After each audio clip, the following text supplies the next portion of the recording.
Selain diadaptasi oleh anime, game, novel, ataupun live action, Bleach juga pernah diadaptasi ke dalam movie. Ada 4 movie yang sudah pernah tayang. Pertama, Memories of Nobody, tayang pada tahun 2006. Kedua, The Diamond Dust Rebellion, tayang pada tahun 2007. Ketiga, Fade to Black, tayang pada tahun 2008. Dan keempat, Hellforce, tayang pada tahun 2010.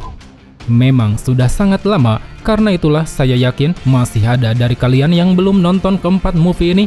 Padahal sebenarnya ada beberapa elemen baru yang menjadi bahan acuan pada cerita canon. So, teman-teman, sesuai dengan permintaan salah satu dari kalian di kolom komentar, di video ini kita akan merangkum 4 alur cerita movie Bleach. Tanpa menunggu waktu lama, mari langsung saja kita mulai ulasannya dari movie yang pertama.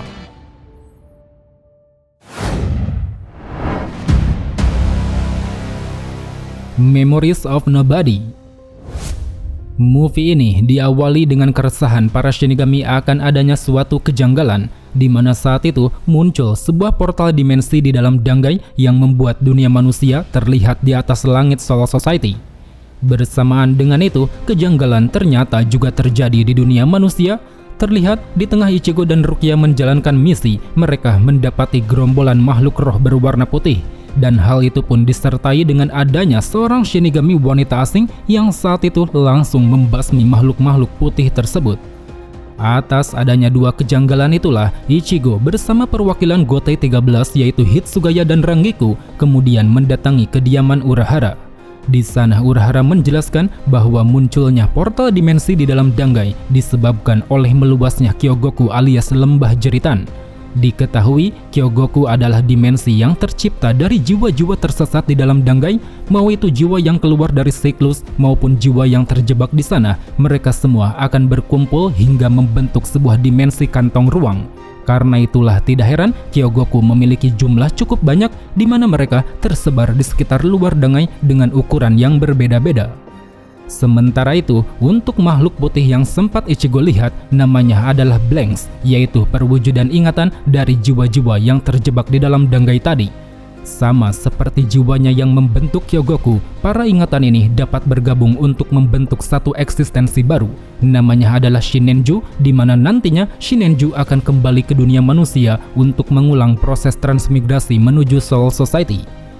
Berkaca pada 2 fenomena tersebutlah, Urahara lalu menyimpulkan bahwa ada 2 hal yang harus segera dilakukan. Pertama, mencari pelaku yang membuat Kyogoku meluas, karena sejauh yang diketahui, Kyogoku tidak pernah berubah dengan sendirinya.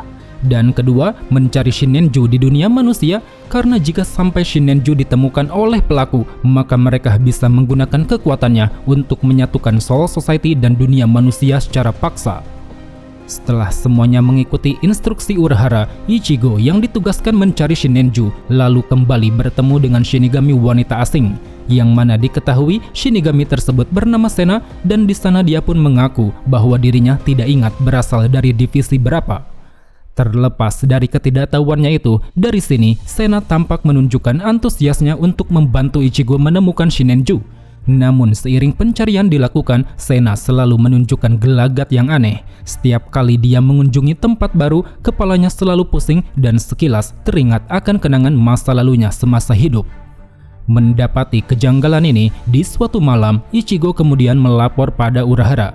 Sementara Urahara yang mengetahuinya langsung menduga jika Sena adalah sosok Shinenju yang sedang dicari. Hal itu dikarenakan menurutnya seorang Shinigami tidak mungkin mengingat masa lalunya di dunia manusia. Dan benar saja, ketika Ichigo kembali menemui Sena, mereka berdua tiba-tiba disergap oleh pasukan Gotei 13. Di sana para pasukan memberitahu bahwa Sentral 46 telah menetapkan Sena sebagai Shinenju. Hal itu didukung dengan adanya 2 bukti kuat. Pertama, Zanpakuto Sena bernama Mikomaru adalah Zanpakuto milik keluarga bangsawan yang hilang di dalam Dangai 1000 tahun lalu. Dan kedua, sebagai seorang Shinigami, nama Sena tidak terdaftar pada divisi manapun di Gotei 13. Mendengar fakta kebenaran tersebut, Ichigo dan Sena lantas menunjukkan ekspresi terkejut. Namun di tengah keterkejutannya, tiba-tiba saja muncul sebuah kelompok misterius. Di sana mereka langsung melancarkan aksi serangan dadakan melawan para Shinigami yang tengah berkumpul hingga di saat semuanya kewalahan oleh kemunculan para Blanks dan di saat Ichigo tumbang ditusuk oleh pemimpinnya, mereka pun berhasil menculik Sena dan membawanya pergi ke dalam Kyogoku. Kemudian setelah itu, di dalam Kyogoku, kelompok misterius yang bernama The Dark Ones ini lalu mengungkapkan jati dirinya di hadapan Sena. Saat itu Ganryu selaku pemimpin berucap bahwa mereka berasal dari keluarga Ryodoji, yaitu salah satu keluarga bangsawan di Soul Society yang 1000 tahun lalu diasingkan ke dalam Dangai, yang mana dari sanalah mereka pun mampu menggunakan para Blanks sebagai sumber kekuatan. Dan saat ini, demi membalaskan dendam, Ganryu berencana akan menggunakan kekuatan Shinenju di tubuh Sena. Karena dengan kekuatannya, mereka bisa menggabungkan dunia manusia dan Soul Society secara paksa, meskipun Ganryu sendiri mengaku jika dia tidak tahu akan apa yang terjadi setelah penyatuan tersebut. Sementara itu di Soul Society, para kapten kini tampak tengah melakukan rapat darurat. Dan berdasarkan hasil analisa Mayuri, Komandan Yamamoto pun memutuskan untuk menghancurkan Kyogoku yang meluas karena jika itu terus dibiarkan, maka yang terjadi bukanlah penyatuan, melainkan tabrakan yang berpotensi menghancurkan kedua dunia. Bersamaan dengan itu, Ichigo yang telah pulih dari luka kemudian bergegas untuk pergi menyelamatkan Sena. Dia pergi melalui gerbang Kyogoku yang ditunjuk oleh Urahara dan sesampainya di sana, Ichigo segera memulai aksi pertarungannya. Entah itu bertarung melawan kelompok The Dark Ones maupun bertarung melawan para Blanks, semua perlawanan itu membuat Ichigo pun kewalahan karena bertarung seorang diri. Hingga di tengah kondisi terdesaknya, tanpa diduga, Ichigo mendapat bala bantuan dari kedatangan pasukan Gote 13. Dari mulai wakil kapten yang segera membabat habis segerombolan makhluk Blanks, Renji dan Rukia yang bergegas pergi membantu Ichigo di garis terdepan, dan juga para kapten yang berupaya menghadang anggota The Dark Ones. Mau itu Kapten Hitsugaya yang bertarung melawan Rian, Kapten Swaifon yang bertarung melawan Benin, Kapten Zaraki yang bertarung melawan Mue, maupun Kapten Byakuya yang datang membantu Rukia dalam pertarungan melawan Jai. Dari sanalah mereka semua mau tidak mau harus mengalahkan semua lawan sambil berpacu dengan waktu. Hal itu dikarenakan dalam tenggat waktu 1 jam Kyogoku akan dihancurkan, di mana dia dihancurkan menggunakan meriam Kido yang sebelumnya telah dipersiapkan oleh Korps Kido sesuai arahan Komandan Yamamoto. Namun meski demikian, berkat adanya pasukan Gote 13, pertempuran di Kyogoku akhirnya dapat dimenangkan dengan cepat, termasuk pertarungan yang dijalani Ichigo yang saat itu berhasil mengalahkan sang dalang utama Ganryu dalam satu bentrokan hebat. Setelah kemenangan berhasil diraih, mereka semua lalu segera pergi membawa Sena dari Kyogoku. Sementara di Soul Society, tembakan meriam Kido langsung diluncurkan, sehingga hal itu pun membuat dimensi Kyogoku bersama kelompok The Dark Ones hancur lebur tak tersisa. Berkat perjuangan Ichigo dan rekan-rekannya inilah, kehancuran Soul Society dan dunia manusia berhasil dihentikan. Begitu juga dengan sosok Sena sebagai Shinenju yang menampung ingatan para jiwa, dia pun langsung melebur menjadi partikel cahaya di atas punggung Ichigo.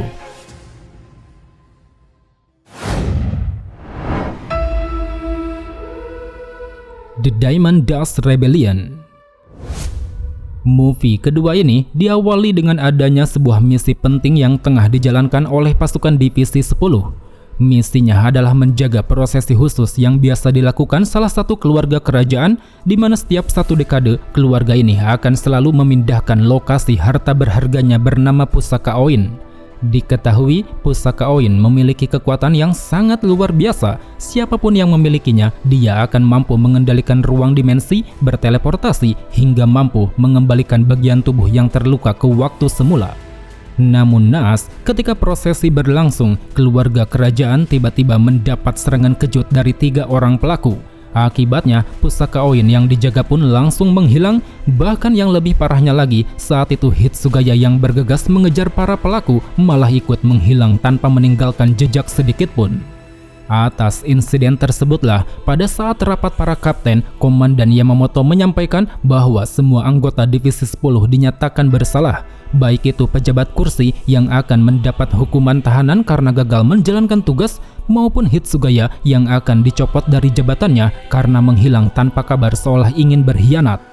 Untuk itu, di sini Komandan Yamamoto segera memberi 2 perintah kepada semua kapten. Pertama, mereka harus mencari tahu siapa pelaku di balik pencuri pusaka Oin, dan kedua, mereka harus melakukan eksekusi mati pada Hitsugaya. Merespon ketegasan dari Yamamoto ini, sebagian kapten rupanya tidak mengambil tindakan gegabah, melainkan saat itu mereka bersama para pasukannya berniat untuk melakukan penyelidikan lebih dulu. Hingga tak berselang lama dari sana, tanpa diduga, keberadaan Hitsugaya ditemukan oleh Ichigo di dunia manusia.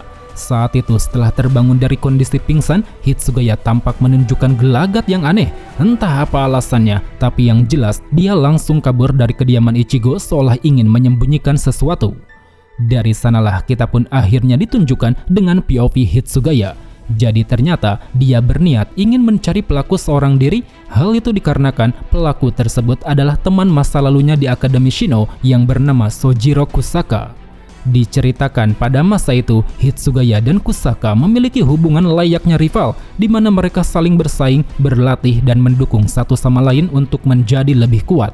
Namun pada satu titik muncul satu masalah serius yang melibatkan mereka berdua. Itu terjadi ketika Hitsugaya dan Kusaka memperoleh Zanpakuto yang sama bernama Hyorin Maru. Akibat dari hal itu, Sentral 46 langsung mengambil tindakan yang sangat tegas, yaitu memaksa mereka untuk melakukan duel sampai mati sesuai dengan aturannya bahwa hanya ada satu pemilik Zanpakuto. Hingga tibalah pada hari duel dilakukan. Saat itu meski berat hati, Hitsugaya tetap bertarung serius sampai akhirnya keluar sebagai pemenang, sementara Kusaka sebagai pihak yang kalah langsung diseret oleh Sentral 46 untuk menerima eksekusi mati. Berdasarkan masa lalunya itu, Hitsugaya pun kini tampak menunjukkan raut wajah yang gelisah, di mana dia bertanya-tanya kenapa Kusaka yang telah dinyatakan mati oleh Sentral 46 malah muncul kembali bahkan sampai mencuri benda pusaka Oin. Sambil terus berpikir, kegelisahan yang dirasakan Hitsugaya akhirnya terjawab ketika berhasil menemukan Kusaka. Saat itu dalam pertemuannya, Kusaka mulai mengungkapkan apa yang sebenarnya terjadi. Jadi ternyata setelah dieksekusi mati, Sentral 46 langsung membuangnya ke Hoikomundo. Bahkan tak hanya itu, dengan menggunakan kekuatan pusaka Oin, Sentral 46 juga membuatnya hidup kembali seolah-olah ingin memberinya penderitaan lebih. Itulah yang menjadi alasan kenapa sebelumnya Kusaka nekat mencuri pusaka Oin dari keluarga kerajaan.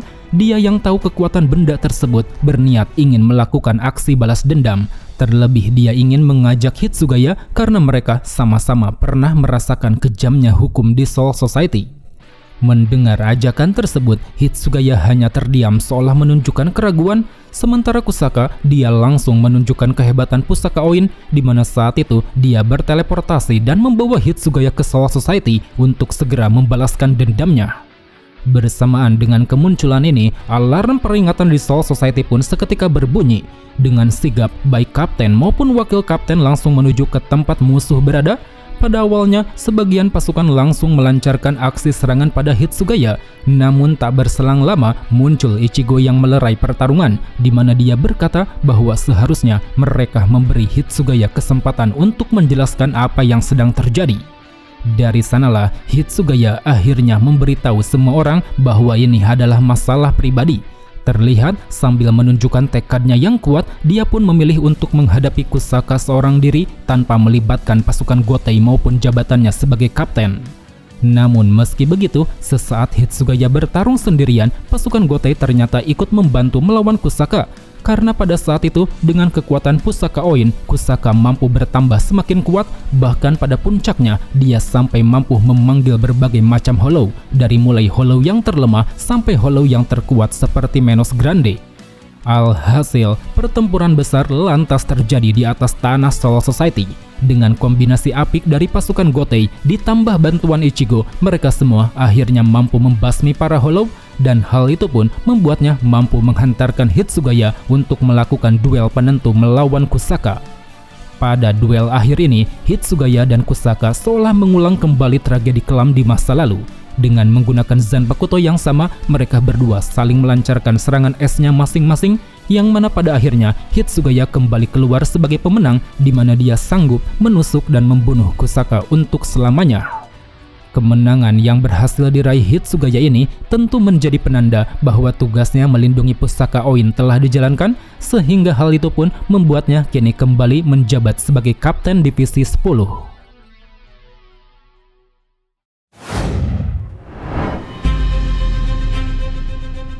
Fade to Black.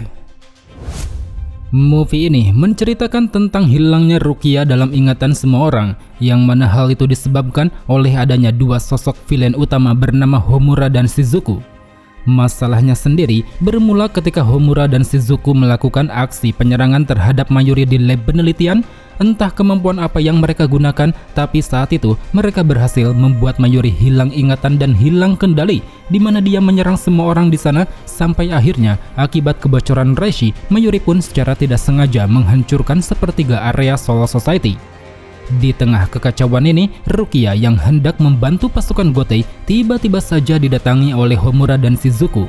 Di sana mereka berdua kembali menggunakan kemampuan anehnya lagi, dan hal itu pun lantas membuat Rukia seketika tumbang, hilang ingatan hingga dibawa pergi oleh mereka. Sementara itu, di dunia manusia, Ichigo langsung merasakan adanya suatu kejanggalan, yang mana kejanggalan tersebut berlabuh pada rasa khawatir tentang ingatan sosok Rukia. Untuk mengetahui kejanggalan ini, Ichigo lalu bertanya pada Urahara. Namun anehnya, di sana Urahara juga lupa tentang sosok Rukia. Bahkan ketika pergi ke Soul Society, tak hanya Rukia saja yang dilupakan, tetapi juga keberadaan Ichigo dilupakan oleh semua Shinigami. Akibat dari hal itu, Ichigo pun dianggap sebagai musuh oleh pihak Gotei 13. Hal itu dikarenakan kemunculan Ichigo sebagai orang asing sangat bertepatan dengan semua masalah yang terjadi. Jadinya setiap kali Shinigami bertemu Ichigo, mereka akan langsung menyerang tanpa ragu sesuai dengan perintah dari Komandan Yamamoto bahwa Gotei 13 harus segera menangkap Ichigo.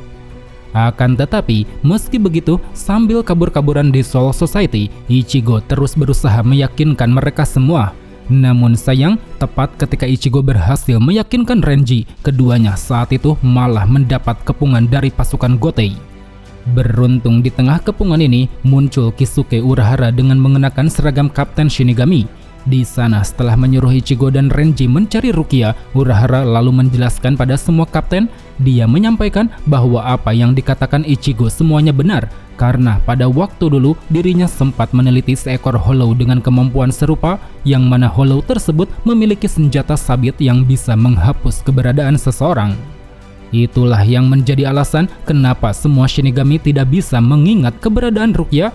Begitu juga dengan keberadaan Ichigo yang memang kekuatan Shinigaminya berasal dari Rukia. Sementara untuk kasus Mayuri, alasan kenapa masih dikenali adalah karena dia telah mencadangkan ingatannya ke dalam komputer.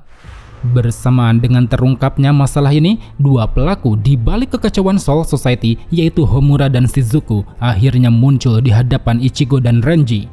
Saat itu mereka menjelaskan bahwa tujuannya menculik Rukia adalah untuk mengembalikan kebersamaan mereka bertiga.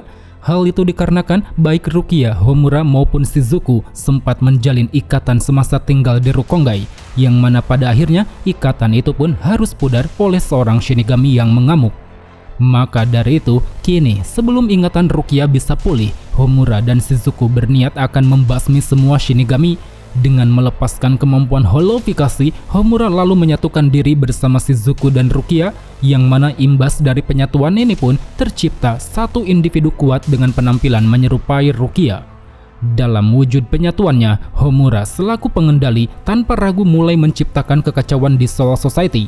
Dia kembali membocorkan Reishi di lab Mayuri dengan jumlah sangat besar. Saking besarnya, gumpalan Reishi tersebut seketika mewujudkan diri menjadi monster yang kekuatannya sanggup menahan para kapten dan wakil kapten. Mendapati semua itu, Ichigo langsung bergegas menghadang Homura di hadapannya. Sementara Renji, dia berupaya melindungi Ichigo dari gumpalan Reishi yang terus menyerang. Alhasil dari sini, pertarungan Ichigo melawan Homura pun berjalan cukup intens. Terlihat meski lawan memiliki kekuatan yang sangat besar, tapi Ichigo tetap tidak menyerah. Justru yang ada, semakin besar kenangan akan kebaikan Rukia, semakin besar pula tekad untuk bisa menyelamatkannya. Hingga di puncak pertarungan, Ichigo akhirnya sanggup memberi serangan fatal pada Homura. Serangan itu terjadi pada saat bentrokan akhir, di mana saat itu Ichigo berhasil melayangkan satu tusukan terarah hingga membuat tubuh gabungan Homura, Shizuku, dan Rukia pun terpisah. Dari sanalah fakta tentang masa lalu mereka bertiga akhirnya bisa terungkap.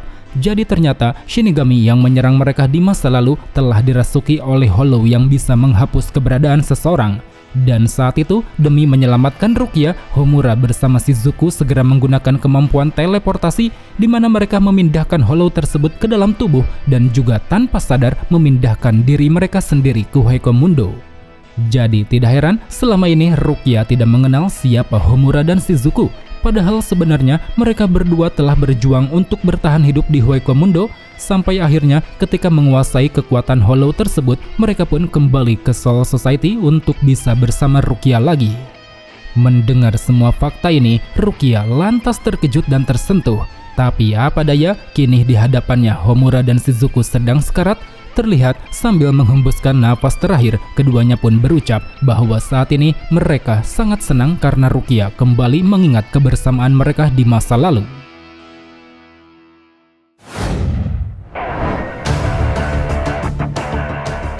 The Hellverse. Sepanjang cerita Bleach, kita selalu ditunjukkan dengan adanya 3 dunia utama, yaitu Soul Society, Hueco-Mundo, dan dunia manusia. Nah, di movie keempat ini, kita akhirnya ditunjukkan dengan isi dari dunia neraka, yang mana kita tahu dunia neraka ini menjadi tempat bagi para pendosa dan tidak termasuk ke dalam tatanan dunia kehidupan. Untuk ceritanya sendiri dimulai ketika munculnya para Togabito ke kota Karakura, yaitu sekelompok penghuni neraka yang berniat akan menculik Karin dan Yuzu. Alasan kenapa mereka melakukannya adalah untuk memancing Ichigo masuk ke dalam neraka, karena diketahui kekuatan Ichigo khususnya Vasto Lorde disinyalir sanggup menghancurkan gerbang neraka. Dan dengan kekuatan itulah mereka pun berharap jika nanti Ichigo bisa membebaskan semua penghuninya. Aksi yang Togabito lancarkan ini pada awalnya berjalan sangat mulus. Dengan siasat kecil, mereka sanggup menahan Ichigo dan rekan-rekannya. Bahkan tak hanya itu, mereka juga berhasil menculik Karin dan Yuzu. Namun siapa sangka, pada momen krusial muncul satu Togabito bernama Kokuto. Entah apa alasannya, dia malah membantu menyelamatkan Karin dari genggaman lawan. Meskipun sayangnya saat itu Yuzu tetap diculik dan dibawa ke dalam neraka bersama para Togabito. Mendapati kenyataan tersebut, Ichigo pun lantas merasa panik. Dalam kepanikannya, dia lalu bertanya pada Kokuto tentang cara menyelamatkan Yuzu. Menjawab hal itu, Kokuto pun memberitahu bahwa Ichigo harus cepatnya masuk ke dalam neraka, karena jika tidak, maka Yuzu akan mati dan menjadi penghuni neraka selamanya. Setelah mendengar jawaban itu, tanpa ragu, Ichigo bersama Renji, Rukia, dan Ishida kemudian dituntun oleh Kokuto untuk masuk ke dalam neraka. Sesampainya di sana, mereka semua langsung merasakan nuansa yang begitu mencekam, resinya sangat pekat, suhunya begitu panas, bahkan penghuninya selalu menunjukkan raut wajah yang dipenuhi keputusasaan. Selain itu, di sini juga terdapat makhluk-makhluk berkeliaran yang wujudnya mirip menyerupai Hollow. Dikatakan makhluk ini adalah penjaga neraka yang bertugas untuk menyiksa para Togabito. Penyiksaannya berlangsung secara terus-menerus sehingga hal itu pun membuat para penghuninya menjadi gila, putus asa, dan hilang harapan. Namun meski demikian, berkat bantuan Kokuto, Ichigo dan semua rekan bisa melewati para penjaga. Bahkan tak hanya itu, mereka juga berhasil masuk ke bagian terdalam neraka, yaitu markas kelompok Togabito yang telah menculik Yuzu. Alhasil dari sini, bentrokan kedua kelompok pun tak dapat terelakkan. Baik Rukia, Renji maupun Ishida bertarung sengit melawan para bawahan kelompok Togabito. Sementara itu, Ichigo dan Kokuto langsung terjun menghadapi pemimpinnya bernama Shuren. Hingga di saat Ichigo berhasil menumbangkan Shuren, terjadi aksi pengkhianatan yang tidak terduga. Terlihat dari arah belakang, Ichigo tiba-tiba menerima sebuah tusukan pedang yang mana ternyata tusukan pedang tersebut berasal dari Kokuto. Aksi pengkhianatan yang Kokuto lakukan ini bertujuan untuk kepentingan pribadi, di mana dia tak hanya ingin menghancurkan gerbang neraka, tetapi juga ingin menghancurkan rantai yang membelenggu tubuhnya. Karena mau berapa kali pun Togabito kabur, selagi rantainya masih ada, maka neraka akan kembali menariknya masuk. Maka dari itu, di sini selain menumbangkan Rukia, Ishida, dan Renji, Kokuto juga memprovokasi Ichigo dengan menunjukkan kondisi Yuzu yang telah terikat oleh rantai neraka. Hal itu semata-mata dilakukan agar emosi Ichigo meluap hingga berubah menjadi Vasto Lorde. Dan benar saja, melihatnya Ichigo langsung menunjukkan kemurkaan. Dia berubah menjadi Vasto Lorde dan melancarkan serangan Zero ke berbagai arah, membuat dunia neraka pun seketika terguncang sampai-sampai gerbang neraka ikut hancur dan hampir meratakan kota Karakura. Beruntung dalam kondisi tak terkendali ini, Renji langsung bertindak cepat menghentikan Ichigo. Terlihat dengan cara memotong tanduknya lalu melafalkan mantra rahasia, dia pun berhasil menyadarkan Ichigo sekaligus memindahkannya bersama Yuzu ke dunia manusia. Dan kini, sementara Rukia, Renji, dan Ishida masih terjebak di dunia neraka, Ichigo lantas menunjukkan perasaan bersalah. Apalagi saat itu, pihak GOT13 juga tidak melakukan aksi penyelamatan karena sesuai dengan peraturan bahwa mereka tidak boleh sedikit pun berurusan dengan dunia neraka. Mengetahui hal itu, Ichigo tentu tidak tinggal diam. Di tengah para kapten yang menghadang, dia tetap menerobos masuk ke dalam neraka demi menyelamatkan semua rekan. Meskipun itu artinya Ichigo telah bersiap menanggung semua resiko, entah itu menjadi penghuni neraka selamanya ataupun menghancurkan dunia dengan kekuatan Vasto Lorde. Hingga di saat Ichigo sampai dan kembali bertarung melawan Kokuto, dia mampu menunjukkan tekadnya yang kuat. Tak peduli sekeras apapun Kokuto melontarkan provokasi, bahkan sampai menyiksa Rukia, Renji, dan Ishida, Ichigo tetap tenang menjalani pertarungan. Bahkan ketika kekuatan Vasto Lorde hendak keluar, dia pun mampu menahannya agar tidak kehilangan kendali. Berkat usaha keras itulah, tanpa diduga Ichigo mendapat dukungan dan kekuatan dari neraka, yang mana dengan kekuatan tersebut dia pun seketika berubah wujud ke dalam mode baru yang dipenuhi tengkorak berkilau. Dalam wujud ini, Ichigo seolah merasa bahwa neraka telah memberinya tugas untuk menghentikan Kokuto. Karena itu, dari sini Ichigo langsung melepaskan satu tebasan yang sangat kuat. Saking kuatnya, Kokuto sampai terhempas begitu jauh, dan dikarenakan perbuatannya yang melanggar aturan neraka, pada akhirnya Kokuto pun harus dihukum dan dikurung ke dasar neraka paling dalam. Kemenangan yang berhasil diraih Ichigo ini lantas membuatnya mampu menyelamatkan semua rekan. Baik itu Rukia, Renji, maupun Ishida, ketiganya sudah tidak terikat lagi oleh rantai neraka. Begitu juga dengan Yuzu yang sebelumnya telah dibawa ke dunia manusia, kini kembali pulih setelah dirawat oleh Inoue Orihime.